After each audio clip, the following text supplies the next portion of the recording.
Jake Miller had never imagined life would turn out this way.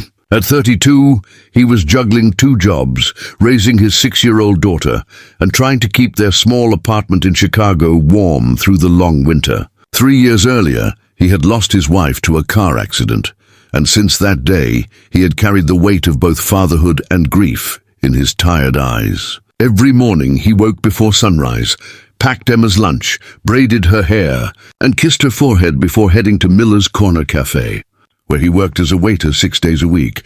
The cafe sat on the edge of downtown, surrounded by towering office buildings that filled with executives and employees each morning. Jake's uniform was simple: black shirt, grey apron, and a name tag that had long faded, but his polite smile never did. The regular customers liked him because he remembered their orders and listened when they spoke. He didn't complain, didn't gossip, and didn't seem bitter, though life had given him every reason to be. He simply worked hard, one day at a time, trying to provide a normal life for his daughter. It was a cold Tuesday morning when she walked in. An elderly woman, neatly dressed in a pale blue coat with a pearl brooch and a matching hat. She moved slowly, leaning on a cane, her eyes scanning the room as if searching for something familiar. Jake noticed her hesitation and immediately approached, holding a warm smile. "Good morning, ma'am. Would you like a table by the window?" he asked. The woman smiled faintly but didn't respond. He tried again, his tone gentle but still nothing. That's when Jake realized she couldn't hear him. For a moment he hesitated, unsure what to do. Most waiters would probably just move on or speak louder, but Jake pulled out his small notepad and scribbled, "Would you like a coffee or tea?" He slid it toward her, and when she read the words, her face lit up with relief. She took the pen, her hands trembling slightly, and wrote back, "Coffee, please. Thank you for writing. People often get frustrated when I don't respond." Jake nodded and smiled, writing again, "No problem at all, ma'am. Take your time." Something about her calm dignity touched him. When Jake returned with her coffee, she was still sitting with the notepad open.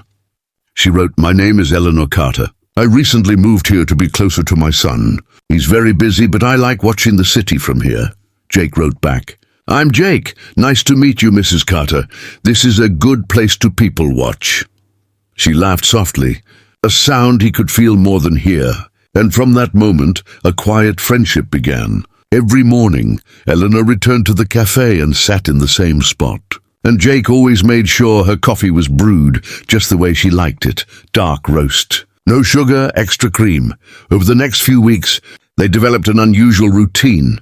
Between customers, Jake would pause at her table to exchange written notes. She told him she had lost her hearing in her 50s after an illness, and how it had changed her life completely.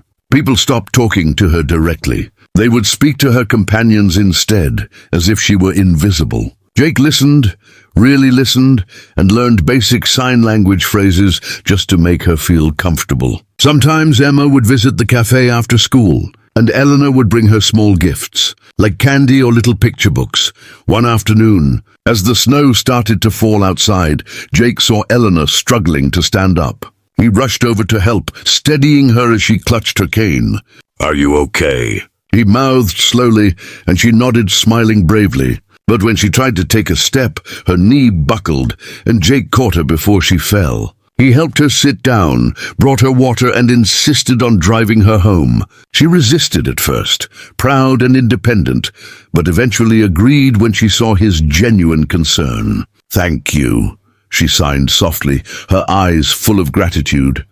The drive to her house was quiet, the sound of the heater humming in the background as snowflakes drifted across the windshield. Jake followed her directions until they turned into a neighborhood he had only ever seen in magazines. Wide streets lined with trees and massive stone mansions behind iron gates. When he stopped in front of a grand estate with a circular driveway, he stared in disbelief. "This is your house?" he asked, forgetting she couldn't hear. She smiled, nodding slightly, and signed, "Home." He helped her to the door, where a maid opened it immediately, bowing respectfully.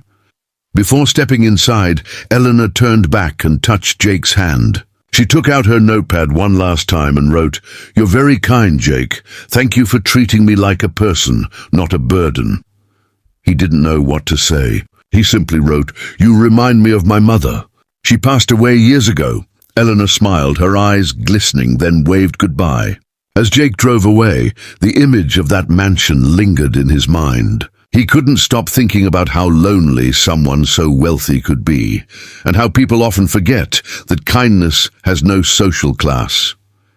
The next morning, the cafe felt strangely quiet without her. Jake found himself glancing at the window table, half expecting to see her familiar blue coat. Days passed and she didn't return. He began to worry, wondering if she had fallen ill or if her son had taken her somewhere else. Still, he didn't have any way to contact her. Life went on, bills, school, work, but she stayed in his thoughts like a melody that refused to fade. Emma even asked one evening, "Daddy, where's Grandma Ellie?" Jake smiled sadly. "I hope she's okay, sweetheart." It wasn't until the following week that everything changed. As Jake was wiping down the counter near closing time, he noticed a sleek black car stop outside the cafe. From it stepped a tall man in a dark overcoat, his posture straight, his expression serious. He looked around as if searching for someone, then pushed open the door. Jake didn't recognize him, but the man's presence immediately commanded attention. Customers glanced up, whispering quietly. The man approached the counter and said, "Are you Jake Miller?" His voice was calm but firm. Jake nodded, uncertain. "I'm Alexander Carter," the man said. Eleanor Carter's son. For a second, Jake's breath caught. The name struck like a chord.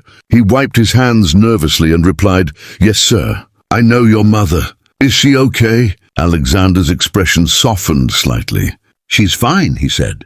"She told me about you." Jake frowned in confusion. "About me?" Alexander nodded slowly. "She said you were the only person in this city who made her feel seen." He paused, looking around the humble cafe. "My mother doesn't praise people easily, Mr. Miller. I came to thank you." The words left Jake speechless, and that moment marked the beginning of something he couldn't have imagined.